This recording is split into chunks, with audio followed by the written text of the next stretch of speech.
I've wanted to make a video on Death Stranding for a long time, but the thought of trying to talk through the story alongside explaining what is actually happening is a terrifying one, because as we all know, the only person who can understand a game made by Hideo Kojima is Kojima himself. And goddamn if Death Stranding and its sequel aren't the most Kojima batshit crazy stories you've ever seen.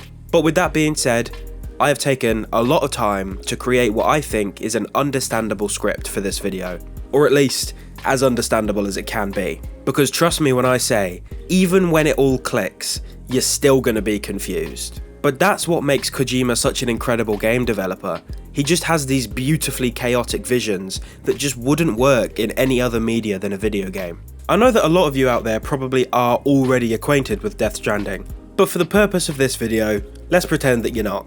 And everyone who isn't familiar, enjoy the ride. So without further ado, let's dive headfirst into the wildly wonderful world of Hideo Kojima's Death Stranding.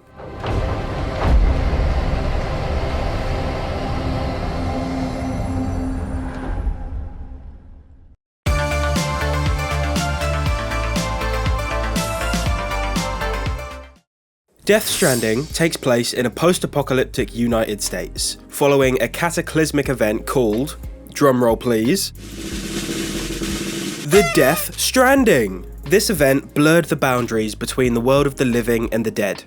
You play as Sam Porter Bridges, who, funnily enough, is a porter for an organisation called Bridges. His job is to deliver essential cargo across a now fragmented America, in order to reconnect isolated cities. He does this by using the chiral network, which is a kind of quantum internet powered by particles from the beach.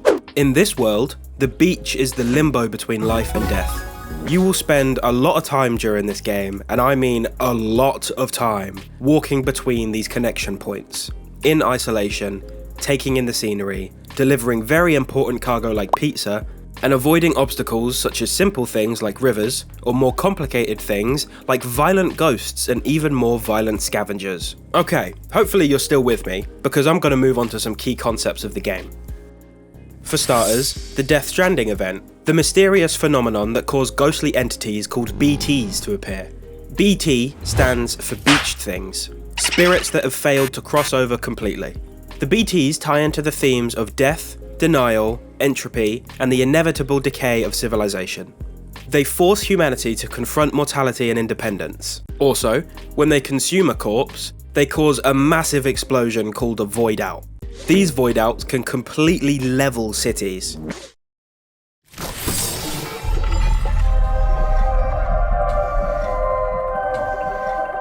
Makes me feel like shit every time. Well, you are plugging into the other side. It freaks me out too.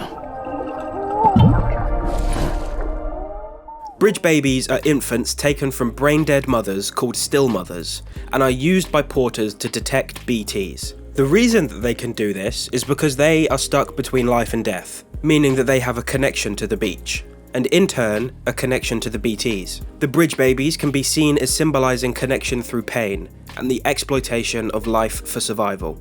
In this world, bridge babies are seen as equipment rather than living children.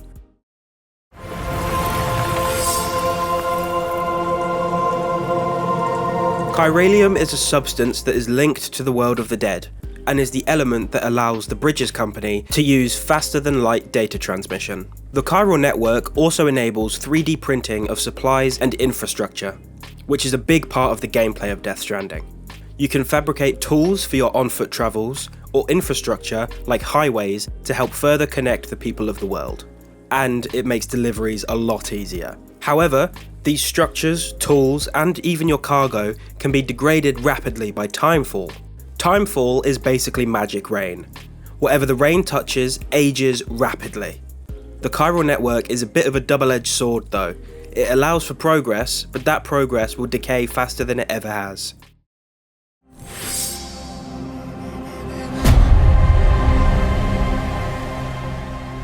The beach, the liminal space between life and death. This is where souls go when they die. However, the unique thing about the beach is that every single person has their own personal beach, which is shaped by their experiences, memories, and subconscious. Some characters, like Sam, are unusually connected to the beach, but I'll talk more about that soon. As you now know, the beach is the conduit for the BTs, the source of the chiralium, and the timefall. It represents the moment of passing, the threshold between being and unbeing.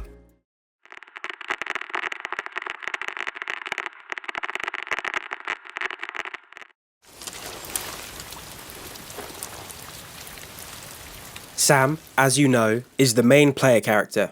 I wouldn't consider him the main character, because each character has just as much meaning and relevance as each other. As you can see, he's modelled and voiced after the legendary Norman Reedus. Go fuck yourself, I'm not your errand boy.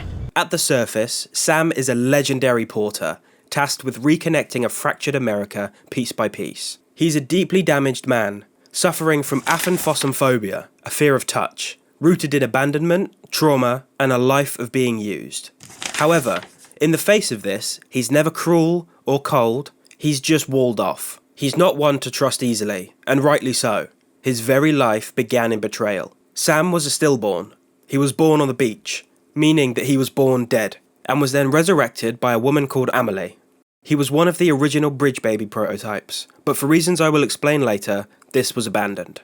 And Sam was raised by Amelie. Because of his resurrection, Sam has unique abilities, such as repatriation, which allows Sam to resurrect himself after death, making him effectively immortal. Although, we don't know to what extent his immortality covers. He still ages, so does that mean old age will catch up to him? Only Kojima himself could answer that. Chiral immunity. Whilst others would become sick or mutated from exposure to chiralium, Sam is immune to these effects. This means he is able to walk through chiral dense zones, carry BBs without degrading their health, and he can safely connect to the chiral network and the beach without risk to his health. Sam's blood is also toxic to BTs, as well as his other bodily fluids. This suggests that his very essence is anti-death. His name is also relevant to his character. Outside of being the very obvious description of his job and who he works for, his name is his purpose. He carries his burdens, he connects people, and he exists in the space in between. Sam is haunted by visions of the beach. Not dreams, but memories and echoes of the dead. He also feels his BB's emotions. Because of his connection to the beach, these visions aren't just trauma, they're empathy made metaphysical. The deeper truth of Sam's arc throughout the game is not power, it's vulnerability. He starts the game very closed off, unable to trust. But through his peers, like Deadman, Fragile, BB, and everyone else, he opens up.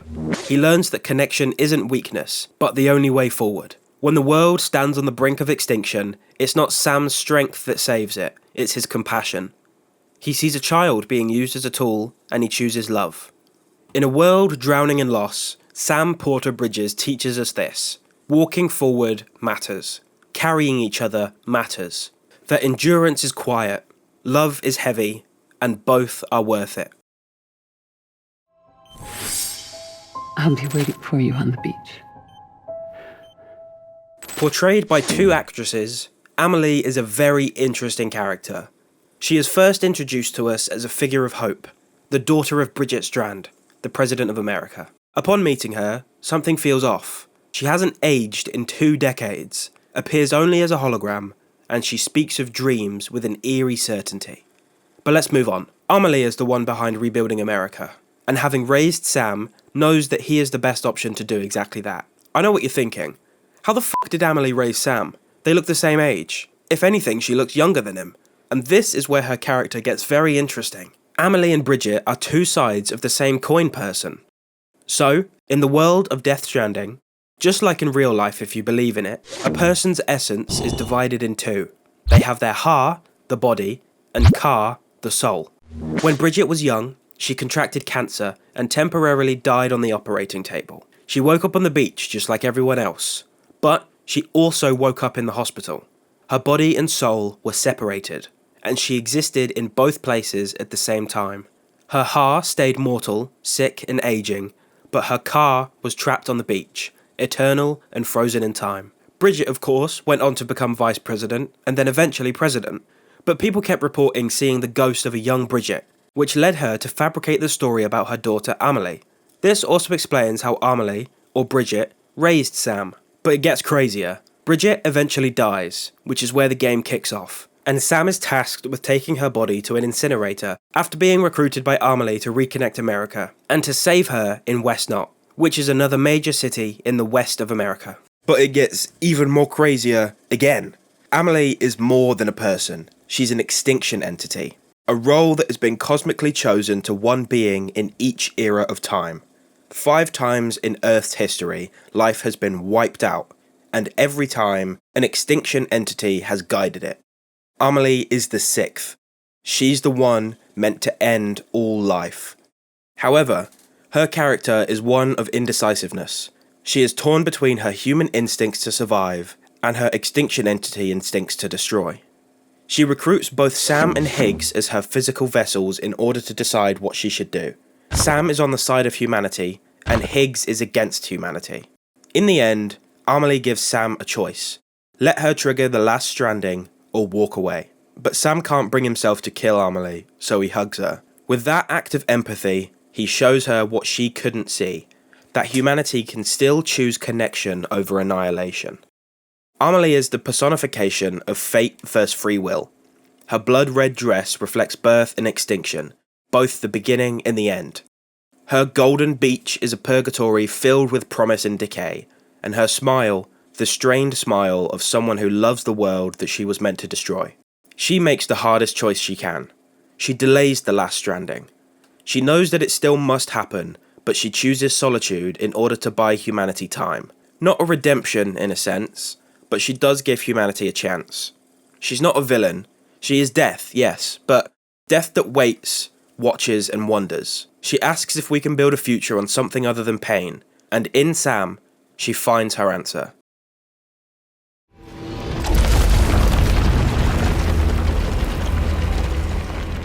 The name's Higgs, the particle of God that permeates all existence. Portrayed by the absolutely legendary Troy Baker, who you're going to know from like any game you've ever played, Higgs is the main antagonist of the game, the mirror image of Sam, and he fully believes in the extinction of humanity. Higgs isn't a villain in the way that you might expect him to be. He's not power hungry, he's not deranged, he's just a true believer of the extinction entity. To the rest of the world, Higgs is a terrorist, a warlord, the leader of the homo demons. But once you peel back his mask, you find a man that has already let go. He let go of hope and meaning. He let go of life altogether. He once was a porter like Sam, and he believed in rebuilding. But along the way, something broke him. We never learn his full origin, and that's intentional. Higgs is the result of what happens to a person when they give up on people entirely. He gains his powers from Amelie. She awakens his connection to the beach, and in doing so, gives him what he thinks is his meaning. To Higgs, Amelie is a goddess, and he worships her because he believes that she is right. He believes the world is already doomed, and that connection only leads to pain. In his eyes, humanity's destiny is extinction, and his job is to accelerate it. Higgs wears a gold mask, which mirrors Amelie being the personification of death, and he is her herald. It's also a nod to Higgs's affinity to Egyptian culture. His gold mask, almost like an Egyptian death mask, and the gold stripes on his outfit also suggest this. It's also mentioned in-game that the ancient Egyptians knew what was going on in regards to the beach. Perhaps Higgs did his own research on their research. Like I said, Higgs and Sam aren't opposites, but reflections of each other. 2 responses to the same question. Can humanity be saved? They both walk the beach. They both carry trauma, but where Sam carries it forward, Higgs uses it as proof that nothing matters. He also shares his past with Fragile. She knew him before he turned to the dark side. Therefore, she sees the man inside the monster, and he does not like that. Sam and Higgs' final confrontation is absolutely incredible. There's no superpowers, it's not some sort of high-octane battle, it's just throwing fists and words. It's a return to the human. The thing that makes Higgs such a terrifying villain isn't because he destroys, it's because he wholeheartedly believes that extinction is a mercy. He is what happens to someone when they stop believing that humanity is worth saving. In the end, Higgs is left alone, not punished, just discarded. What are you doing here? Trying to stay dry. Same as you.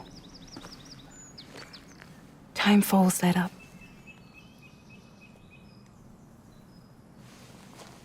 My name is Fragile. Yeah, I've heard of you. Portrayed by Lea Seydoux, Fragile is a major part of the story. She, along with Sam, Higgs, and quite a few more people, suffer from dooms. Dooms is a condition that grants supernatural sensitivity and abilities which is linked to the chiralium. It's not a disease or a mutation, it's like a spectrum of spiritual attunement. That's what makes Sam a repatriate, what gives Higgs his powerful abilities, and what allows Fragile to teleport. Yes, Fragile can teleport. Officially called beach jumping, she can use chiral space via the beach to transport herself and even other people from one place to another. Fragile was raised by her father most of her life. Her mother abandoned the two when Fragile was just 12, but she did this in an attempt to stop the UCA from continuing their research on BBs. Both her mother and father owned a company called Fragile Express, which Fragile herself later inherited when her father died. Due to her dooms, she attracted the attention of Higgs, who at the time was running his own courier company. The two companies then merged into one, which for a good while worked out pretty well. But sooner or later, Fragile discovered Higgs' true nature as a terrorist, and the leader of the Homo Demons. They had gone from delivering the usual cargo like food and medicine to much more concerning cargo like weapons and bombs. Higgs eventually smuggled a nuclear bomb into Middle Knot City, one of the major cities of America, which resulted in the death of everyone there. He then planned on doing the same to South Knot City, but Fragile managed to intercept it. However, she was caught by the Homo Demons, who then forced her to strip down to her underwear and gave her a choice. She could either save the city by running through the timefall into a deep tar pit, or she could save herself by beach jumping away, but this would mean leaving everyone in South Knot to be obliterated by the bomb. Naturally, due to her good nature, she chooses to sacrifice herself, and she runs through the timefall. This punishment left Fragile with the physique of a much older woman, and because of this, she was completely dependent on her Doom's abilities to move any further than short distances. Because of this whole escapade, the credibility of Fragile Express was ran into the ground, which led to the trust of the people going with it, and less orders for the company. So, with a ruined business and her body disfigured, Fragile was a broken woman who ran on nothing but the thirst for revenge against Higgs. She joined Sam's journey alongside him, not for profit, but to help him through it and protect him. She becomes Sam's moral anchor and helps him carry his hope. By the end of the game, she rebuilds Fragile Express after helping Bridges on their journey connecting America. She never erases her past, but she builds on top of it. In short, Fragile is haunted by a past that she can't outrun, and she embodies loyalty, sacrifice, and redemption. What's it been, Sam? 10 years? Look at us. A bunch of deathless freaks meeting like this. Yeah, well, good to see you two. President's waiting. Portrayed by Tommy Earl Jenkins, Diehardman is another great character. He is a man haunted by failure, grief, and a secret that nearly destroys him. As the director of Bridges, and later on, the President of America, he has a very commanding and motivational presence. His name is no joke either. Diehardman isn't just a nickname, but one could see it as a curse. John was once a member of the US Army Special Forces, serving under the command of Captain Cliff Unger. During his time in the military is where he earned his nickname. He always managed to survive impossible odds, and it seemed that everyone around him died whilst he keeps on surviving. Because of this, he has immense survivor's guilt, and naturally PTSD from a lot of the horrible shit that he's seen. Of course, after the army, John became a member of Bridges. He then worked his way up, and he eventually became a special advisor and security guard for President Bridget Strand, who he would then fall in love with. Continuing his melding into Bridges, he would become involved in the BB experiments. But unfortunately, one of these babies that Bridget ordered to be taken was none other than the unborn child of Clifford Unger, John's former captain in the army. This was against the consent of Cliff, because who would want their child to be taken and stuck into a human aquarium? However, The day before Cliff's child was going to be taken away to a new facility, John attempted to prepare an escape plan for Cliff and his baby. He would deactivate Cliff's wife's security systems, but he warns him that if he is ordered to shoot Cliff, he cannot refuse. The plan goes ahead, and Cliff is shot by the Bridges security team, and they take the BB pod in order to return it to Bridget. However, there is no BB left in that pod. Cliff had opened the pod so he could hold his son. John orders Clifford to give the baby back, and Bridget orders him to shoot Cliff, but he can't. So Bridget grabs his hand and pulls the trigger for him. This then ends both the life of Cliff and the life of his son. Because of this, John is distraught. He never forgave himself for the 2 lives taken that day. After Cliff's death, John and Bridget stage his own suicide, which is where he dons the skull mask, officially becoming Diehardman, a new name for a man trying to bury the old one. His mask serves not only as a symbol, but to hide the face of a man who betrayed his friend. John couldn't live with what he had done, but Diehardman could. His relationship with Bridget is very complicated. He loved her, yes, but she used him. She weaponized his guilt and built bridges on the back of men like him. And he accepted that because he thought that serving her would once again make him a good man. He is haunted by what he did to Cliff, and he seems that he is trying to be to Sam what Cliff could have been, but can't come to terms with fully committing to being that man. Only in the final act does his mask begin to crack, and we see a man overwhelmed by shame, weeping, begging for forgiveness from somebody who barely knows what he has done. When the truth finally comes out, John removes his mask in front of Sam, literally and symbolically. He confesses, not to save himself, but because he can't carry the weight of his guilt anymore. Sobbing and falling to his knees, he tries to give up his leadership, but Diehardman doesn't disappear. He doesn't run away, or even step down. He steps up, mask off, and becomes the director of the UCA. He's ready to carry his guilt honestly, and no longer has to hide behind the skull. He's not our hero, nor our villain, but he is what remains after the story ends. A man who did the wrong thing for the right reasons, and now walks forward without armor. I killed Captain Clifford Unger. I would tell you I did it for America. For love of country. But I didn't. I did it for her. Because I loved her with all my heart. She was everything to me. Everything. Now, I'm not trying to make excuses. I just want you to know that not a day's gone by when I haven't thought about it. Time didn't help.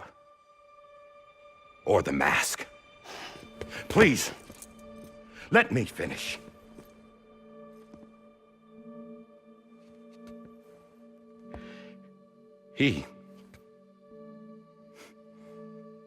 The captain, saved my life. You know why they call me Diehardman.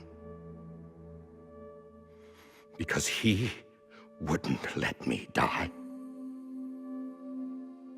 He brought my sorry ass back home every time. And I loved him as much as I loved her.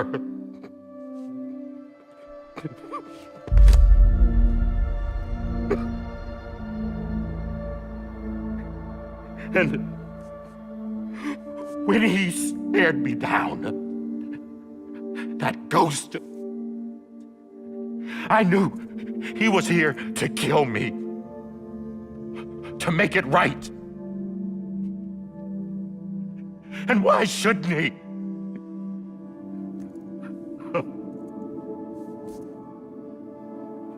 Why didn't he? He couldn't save his kid, his baby. And that's what brought him back. I guess when he saw I was trying to do my part for America. He remembered who he was. And he forgave me. God! But I don't deserve it, God damn it! There is no atoning for what I've done. God!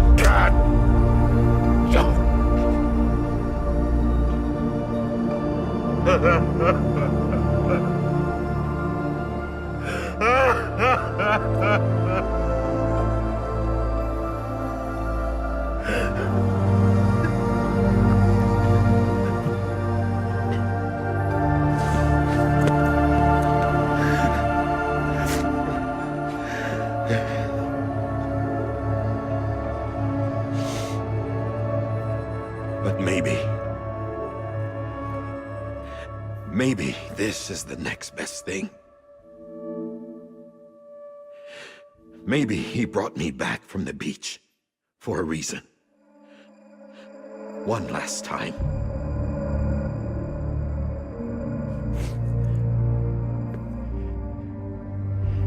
He wanted me to do this. To keep on being Diehardman. No. He didn't. Nobody wants a president who acts like they're immortal. And if you're not scared of death, how can you value life? And life is pretty fucking fragile right now. And yeah, the old ways die hard. But that's what's gonna have to happen if we're gonna come together and build a better America. That gun won't help you here. That's her words, not mine.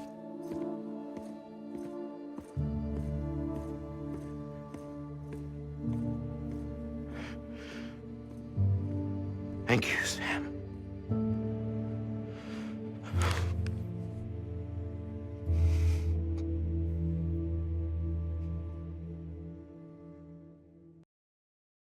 See the sunset, the day is ending. Let that yawn out, there's no pretending. I will hold you and protect you. So let love warm you till the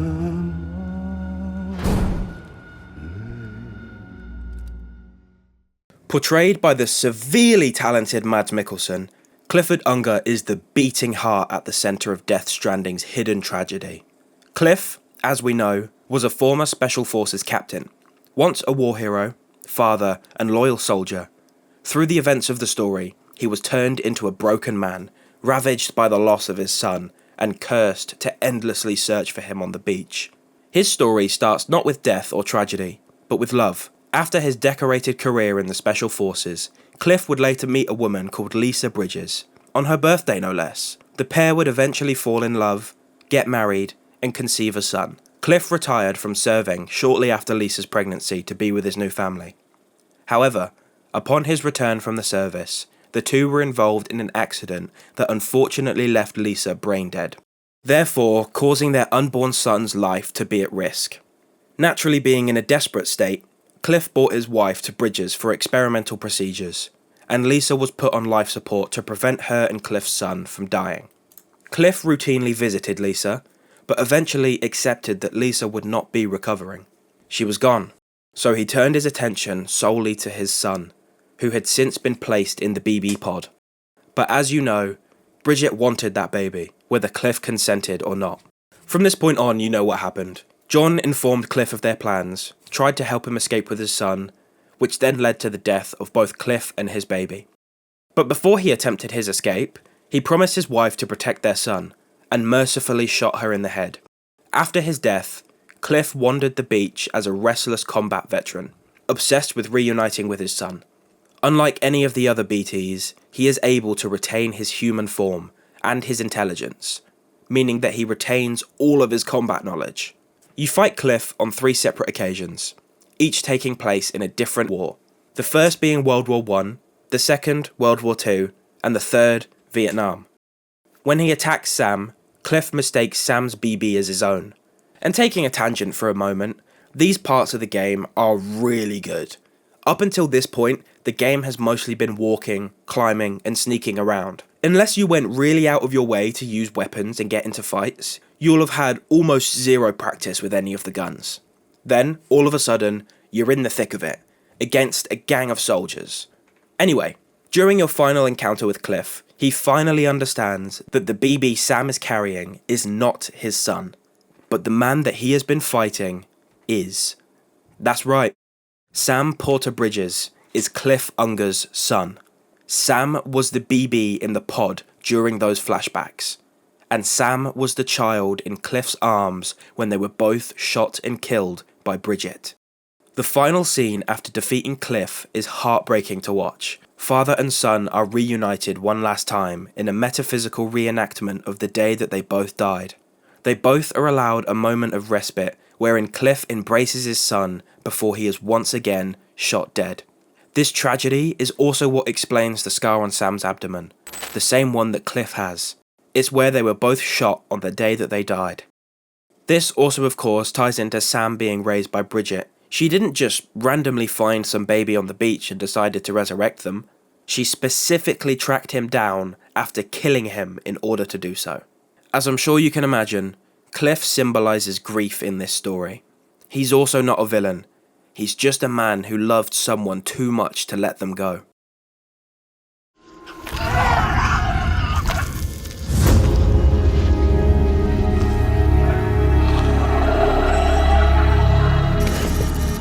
Don't worry, Sam. He doesn't bite. Glad you made it.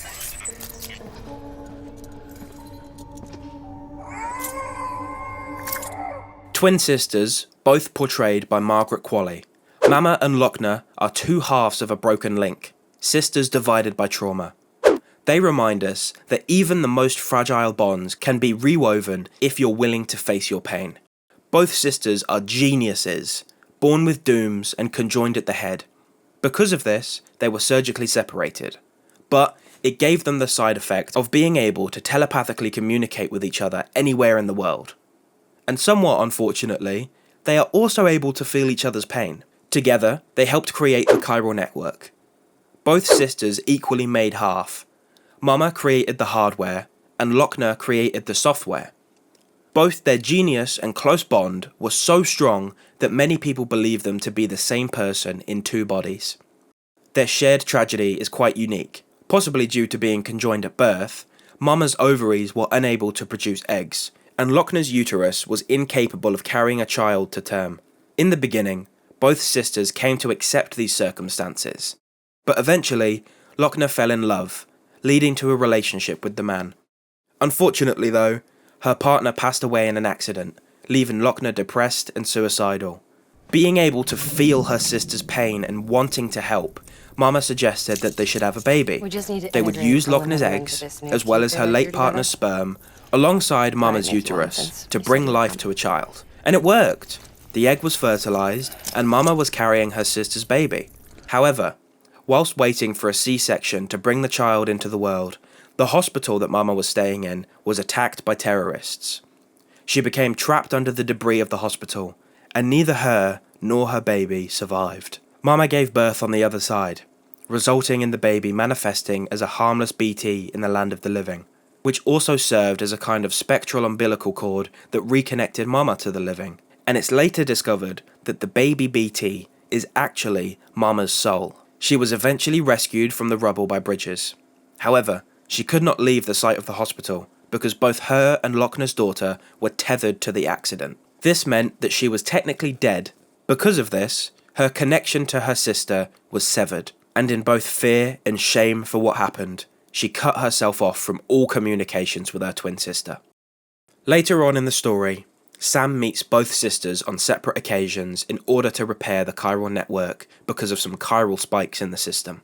Mama refuses to let Sam connect her lab to the system, but does agree to go and see her sister one last time before connecting Mountain Knot to the network. But to do this, Sam has to sever Mama's connection to her daughter, and in doing this, her anchor to the living.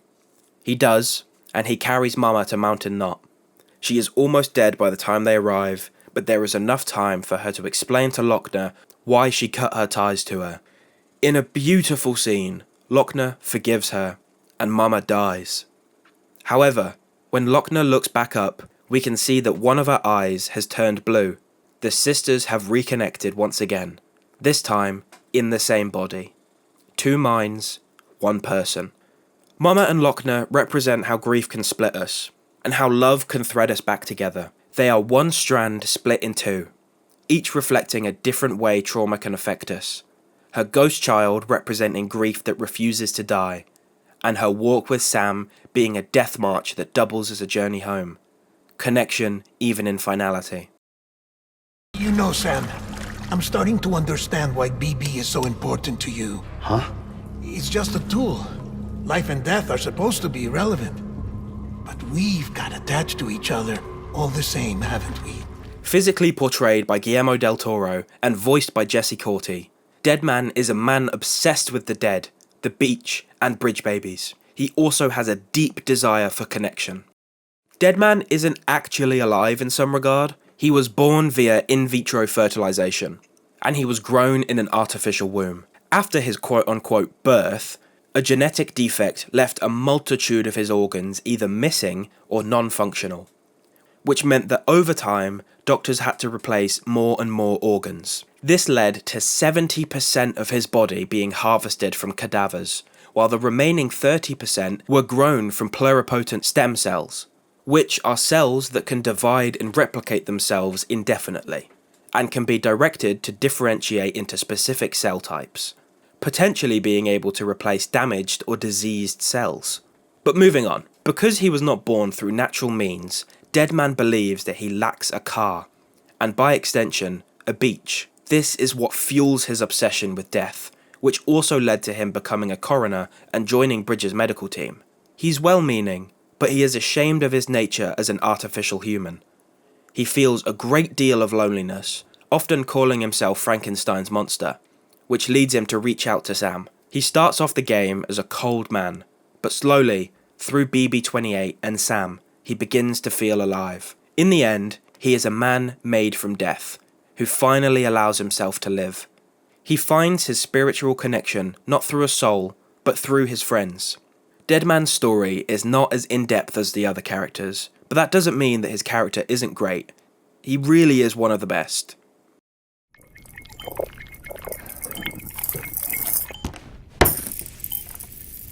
Well, you certainly caught me with my pants down.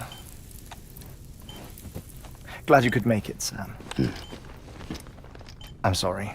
I didn't mean to alarm you, but I am what I am. Heartman, portrayed by Nicholas Winding Refn and voiced by Darren Jacobs, is a scientist who studies the beach after losing his family. A long time ago in a galaxy far, far away, Heartman was at a hospital undergoing heart surgery. His family had gone home to collect something for him, and on their way back, they found themselves sandwiched between 2 void-outs, which left a heart-shaped crater in its wake. The hospital that Heartman was in was undamaged, but the void-outs did cause the power to shut off, and with it, his life support. If you couldn't guess, this leads to his death, and once on the beach, he is surrounded by the souls of the newly deceased, as well as his family. However, unfortunately for him, the ICU's emergency power comes back online and forcibly removes him from the beach and returns him to the world of the living. Heartman then somewhat mirrors Cliff's obsession with finding his family. He begins purposefully recreating his experience of death, obsessively searching the beach for his wife and daughter because he wants to move on alongside them. To do this, he stops his heart for 3 minutes every 21 minutes, day in and day out. He has equipped himself with an automatic defib machine which always brings him back. However, doing this so often has damaged his heart and also has deformed it, making it love heart-shaped. He is also the one to discover that Amelie is an extinction entity. He requests that Sam delivers Cliff's dog tags, Mama's body, and Bridget's umbilical cord. As soon as he gets his hands on the umbilical cord, he realises that it's more BT than human. The reason that this is important is because the bodies of all past extinction entities have all had umbilical cords, so he deduces that Amelie is the next one. After the end of the game, Heartman realises that every single person has a unique beach. Therefore, even in death, he will never be able to reunite with his family. Heartman represents denial. He is literally caught in a loop of it. He can't accept the loss of his family, so he engineered a way to actually cheat death, hoping to reunite with them. His 21 minutes of life and 3 minutes of death is a metaphor for the repetitive, obsessive nature of grief. He is someone who cannot move on. His character also seems to represent the idea of managed death. He treats death like it's something that can be controlled. If anything, Heartman teaches us that hope is both a gift and a curse. I bet you didn't expect anything on the little aquarium baby, did ya? But actually, there's quite a lot to talk about regarding her. When you think about it, she's the strand that holds the entire game together. As you know already, BBs aren't natural children, and they're treated like equipment. They're serial numbered and disposable. They're not named, they're not buried, but Lou changes all of that because Sam can feel her heartbeat. He sees her smile, hears her laugh, and in time, he forgets what she's supposed to be and starts to believe in what she is. At the start of the game, Sam calls Lou a thing. He resents the responsibility. But as he starts his journey, as he ventures further and further through the worst environments, she becomes a reason to keep walking. Even as the player, you become so quickly attached to her because whenever she gets upset, you have to find the time to take a moment and soothe her, rocking her back and forth, hearing the lullaby playing as you do so. You can't imagine losing her. By the end of the game, Lou has served her purpose as a tool. She begins to flatline and Sam is ordered to dispose of her body. But in the most beautiful and emotional cutscene of the game, when Sam arrives at the incinerator, he just can't bring himself to do it. So he unplugs her from the pod and tries as hard as he can to resuscitate her. And it works. He brings her back from the dead, just as Amelie did to him. He knows the danger of grief that this could cause, but he looks past it. He saves her, and in doing so, he saves himself. Come on, Lou, wake up. Wake up. Come on. Wake up!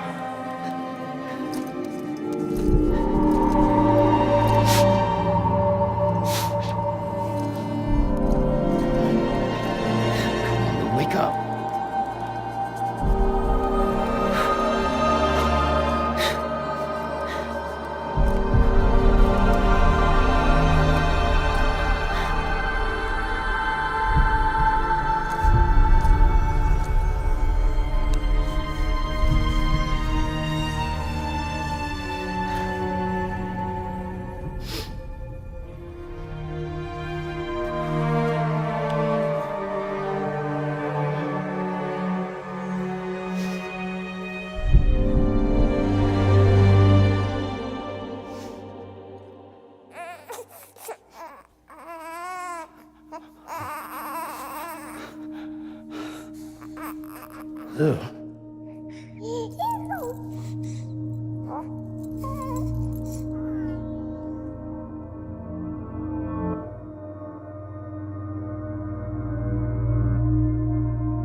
I really can't understate how much this game means to me.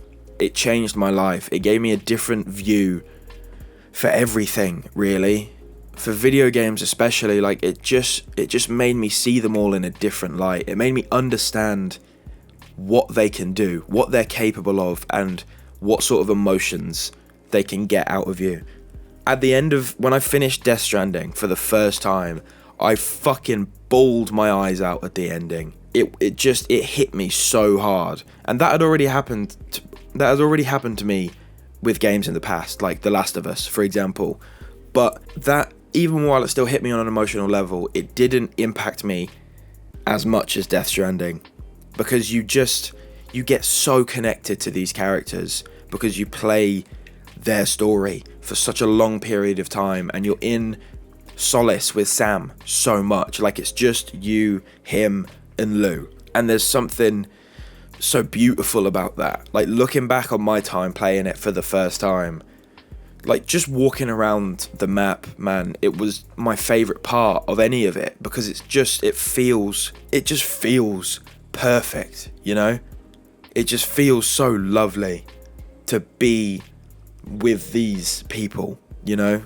Anyway, I'm rambling so much. Play Death Stranding. If you've not played it, it's so fucking good, man.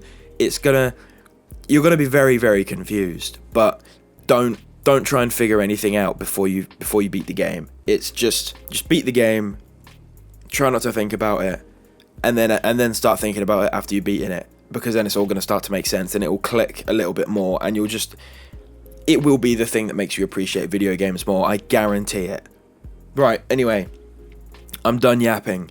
I'm going to end this video here. So I hope you all enjoyed. This was a video that I was wanting to make for years, honestly. I think I'm going to do one on the second one. Obviously, there's a lot of things that carry over from the first to the second one in, like, character representation. But obviously there's more characters, it's a different story, so I think I'm still going to cover it. But I don't know when that's going to be. I have so many things planned right now. I'll let you in on a little sneak preview. Well, not preview, but you can hear me say it. I've got all 3 of the Tomb Raider reboot games recorded. I've written the script for the first one. I'm writing the script for the second one. And I'm about to finish the third game. And then I also, there's so much. I also want to play through every single Metal Gear Solid game, because I really want to play Snake Eater. And I know canonically that's the first in the series, but I want to start with the first game, not the third game. So I'm going to play all the Metal Gear Solid games, because I've never played them before, apart from the 4th one and Phantom Pain. I also need to cover Chronos The New Dawn, because I really want to play that. And I also need to cover Hell Is Us, because I really want to play that. So I don't know what the schedule's going to look like. I don't know when these videos are going to come out. I just know they are on the list. They are part of my list for things I want to cover. So there you go. Alright, well, with that, I will see you all in whatever the next video is. Goodbye.